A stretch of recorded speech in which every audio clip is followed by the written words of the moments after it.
ನಮಸ್ಕಾರ. ನನ್ನ ಹೆಸರು ರೋಹನ್ ಭರತ್ಚಂದ್ರ. ಇವತ್ತಿನ ಬ್ರೇಕಿಂಗ್ ನ್ಯೂಸಿಗೆ ಸ್ವಾಗತ. ಇದು ನಮ್ಮ ದೇಶದ ಫೈನಾನ್ಸ್ ಹಾಗೂ economic news.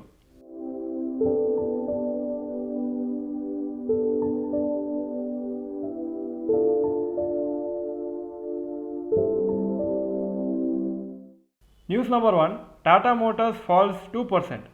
Tata motors shares ಇವತ್ತು 2% ಬಿತ್ತು. ಯಾಕಂದರೆ ಜಾಗ್ವಾರ್ ಲ್ಯಾಂಡ್ ರೋವರ್ ಅವರು ಒಂದು ಡಿವಿಷನ್ದ CEO ರಿಸೈನ್ ಮಾಡಿದ್ದಾರೆ. ಅವರು ಕಂಪ್ನಿನ 31ನೇ ತಾರೀಕು ಡಿಸೆಂಬರ್ ಆದಮೇಲೆ ಬಿಟ್ಟು ಹೋಗ್ತಾರೆ ಅಂತ ಹೇಳಿದ್ದಾರೆ. ರೀಸೆಂಟಾಗಿ JLR ಡಿವಿಷನ್ ಅಂದರೆ Jaguar land rover division struggle ಆಗ್ತಾ ಇದೆ. ಯಾಕಂದರೆ ಚಿಪ್ ಶಾರ್ಟೇಜ್ ಇರೋ ಕಾರಣ ಪ್ರೊಡಕ್ಷನ್ನು ಚೆನ್ನಾಗಿ ಮಾಡೋಕ್ಕಾಗ್ತಾ ಇಲ್ಲ, ಹಾಗೂ ಡಿಮಾಂಡು ಸ್ವಲ್ಪ ಕಮ್ಮಿ ಆಗಿದೆ UK ಬಿಕಾಸ್ ಅವರ ಮೇಜರ್ ಸೇಲ್ಸ್ UK ಆಗುತ್ತೆ. ಫಾಸ್ಟ್ 3 ತಿಂಗಳಲ್ಲಿ ಟಾಟಾ ಮೋಟಾರ್ ಶೇರ್ಸ್ ಅಪ್ರಾಕ್ಸಿಮೇಟ್ಲಿ 13% ಬಿದ್ದಿದೆ, compare to 3% rise for Sensex and Nifty. News number 2, 1.5 lakh crores wiped off. 5 most hyped new age technology IPO companies last year ಇದೆಲ್ಲ IPOಗೆ ಬಂದಿದ್ದು, ಅವರು approximately 1.5 lakh crores investors ವೆಲ್ತನ್ನು ಕಮ್ಮಿ ಮಾಡಿದ್ದಾರೆ ಅಥವಾ ಡಿಸ್ಟ್ರಾಯ್ ಮಾಡಿದ್ದಾರೆ. ಪೇಟಿಎಮ್, ನೈಕಾ, ಡೆಲಿವರಿ, ಝೊಮ್ಯಾಟೊ ಹಾಗೂ ಪಾಲಿಸಿ ಬಜಾರು ಅವರೆಲ್ಲ ಶೇರ್ಸು ಸ್ವಲ್ಪ ಹೈಯರ್ ವ್ಯಾಲ್ಯೂಯೇಷನಲ್ಲಿ IPO ಸೇಲ್ ಮಾಡಿದರು. ಆದರೆ ಈಗ ಅದಾದಮೇಲೆ ಸ್ಟ್ರಗಲ್ ಆಗ್ತಾ ಈಗ ಸುಮಾರು ಕಮ್ಮಿ ಆಗಿದೆ IPO ಪ್ರೈಸಿಂದ. ಸೊ ಇನ್ವೆಸ್ಟರ್ಸಿಗೆ ತುಂಬ ಲಾಸ್ ಅಂತೂ ಆಗಿದೆ. ಬಿಸ್ನೆಸ್ ಪರ್ಫಾರ್ಮೆನ್ಸು ಸ್ವಲ್ಪ ವೀಕ್ ಆಗಿದೆ ಈ ಎಲ್ಲ ಕಂಪ್ನೀಸಿಗೆ. ಸೊ ಶೇರ್ಸು ಅಷ್ಟು ಈಸಿಯಾಗಿ ರಿಕವರ್ ಆಗ್ತಾ ಇಲ್ಲ.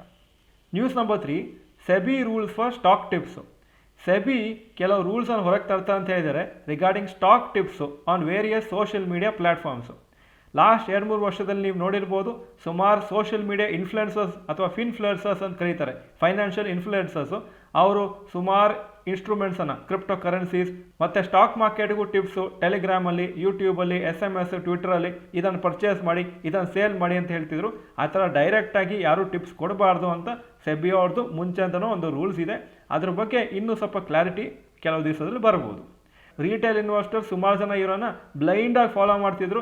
ಅವ್ರು ಯಾರೋ ಬೈ ಅಂತ ಹೇಳಿದರೆ ಬೈ ಮಾಡ್ತಿದ್ರು, ಸೆಲ್ ಅಂತ ಹೇಳಿದರೆ ಸೆಲ್ ಮಾಡ್ತಿದ್ರು. ನಮ್ಮ ಚಾನಲಲ್ಲಿ ಯಾವಾಗಲೂ ನಾವು ಹೇಳ್ತಾ ಬಂದಿದ್ದೀವಿ, ನೀವು ರಿಸರ್ಚ್ ಮಾಡಬೇಕು, ನಾವು ನಿಮಗೆ ಇನ್ಫಾರ್ಮೇಷನ್ ಕೊಡ್ಬೋದು, ನಿಮಗೆ ನ್ಯೂಸ್ ಹೇಳ್ಬೋದು, ನೀವು ಫೈನಲ್ ರಿಸರ್ಚ್ ಮಾಡಿ ಡಿಸಿಷನ್ ತೊಗೋಬೇಕು ಯಾವುದಾದೊಂದು ಶೇರನ್ನು ಪರ್ಚೇಸ್ ಮಾಡಬೇಕಾ ಬೇಡವಾ ಅಂತ. News number 4, rapid news. ಇವತ್ತು slightly weak day Indian stock ಮಾರ್ಕೆಟ್ಸ್ಗೆ. ನಿಫ್ಟಿ ಅಪ್ರಾಕ್ಸಿಮೇಟ್ಲಿ 0.4% ಡೌನ್ ಆಯಿತು, ಹಾಗೂ ಮಾರ್ಕೆಟ್ಸು ಸ್ವಲ್ಪ ಕಾಶಿಯಸ್ಸು, ಸ್ವಲ್ಪ ನರ್ವಸ್ ಆಗಿದೆ. ಯಾಕಂದರೆ ಲೈಫ್ ಟೈಮ್ ಹೈ ಹತ್ರ ಇದೆ. ಆ್ಯಕ್ಚುಲಿ ಲಾಸ್ಟ್ ವೀಕ್ ನೋಡುವಾಗ ಈ week life time high cross ಆಗ್ಬೋದು ಅಂತಿತ್ತು. ಆದರೆ ಇಲ್ಲಿವರೆಗೆ ಆ್ಯಕ್ಚುಲಿ ಸ್ವಲ್ಪ ಫ್ಲಾಟು, ಸ್ವಲ್ಪ ಕನ್ಸಾಲಿಡೇಟ್ ಆಗಿ ಮೋಸ್ಟ್ ಪ್ರಾಬ್ಲಿ ಈ week life time high cross ಆಗಲ್ಲ. ಇವತ್ತು 2 ಗಂಟೆಗೆ ಇದೇ ಚಾನಲಲ್ಲಿ IPO ನಿರೀಕ್ಷೆಯಲ್ಲಿ ಬೆಂಗಳೂರು ಇಂಟರ್ನ್ಯಾಷನಲ್ ಏರ್ಪೋರ್ಟು.